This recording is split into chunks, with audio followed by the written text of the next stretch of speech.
At the wedding reception, Jerry leans on his crutches and watches his new bride dance with another man, and another man after that, and another man after that.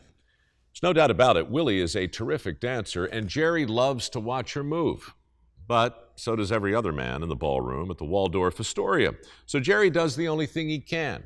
He hobbles over to her empty seat, picks up a pen, and writes a short note. Just a few words to his new bride, scribbled on the front of their wedding invitation. A few words that go all the way to number 1. You remember the words, and you've probably danced to the tune. But I wonder if you remember some of Jerry's other words, also inspired by his loving wife. Words like these that turned into a gold record. This magic moment, so different and so new, was like any other until I kissed you. Apologies to Jay and the Americans, but those words are worth remembering because they were written right after Jerry kissed Willie Burke for the first time. They tell us how much he yearned for a love that would always feel as magical as it did during their first kiss. Who among us hasn't yearned to feel the same? And what about these words that went all the way to number 5? Each time we have a quarrel, it almost breaks my heart, because I am so afraid that we will have to part. Each night I ask the stars up above, why must I be a teenager in love?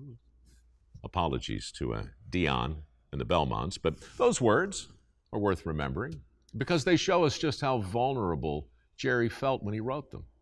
More to the point, they show us just how willing he was to share that vulnerability with the world. And make no mistake, Jerry had a deep well of vulnerability from which to draw.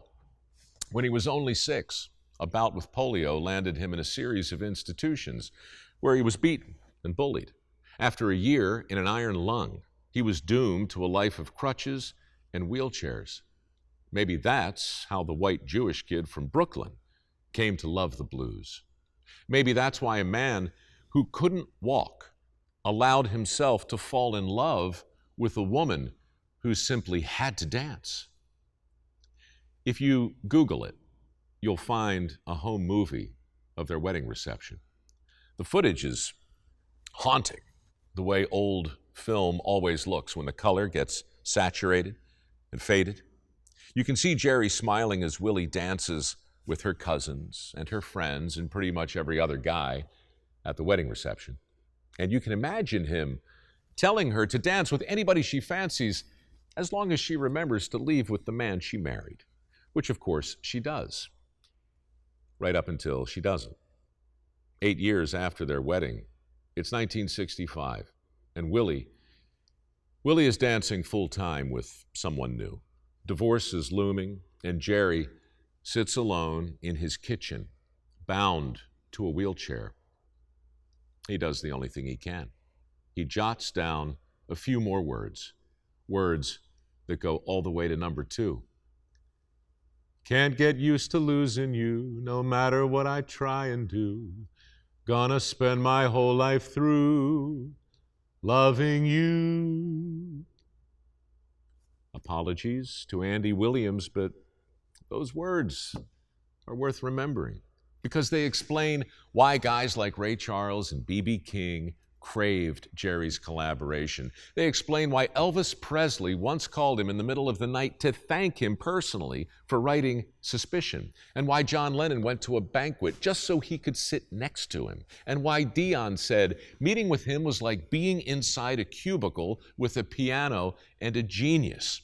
Jerry's words are why Phil Spector called him the greatest songwriter of all time.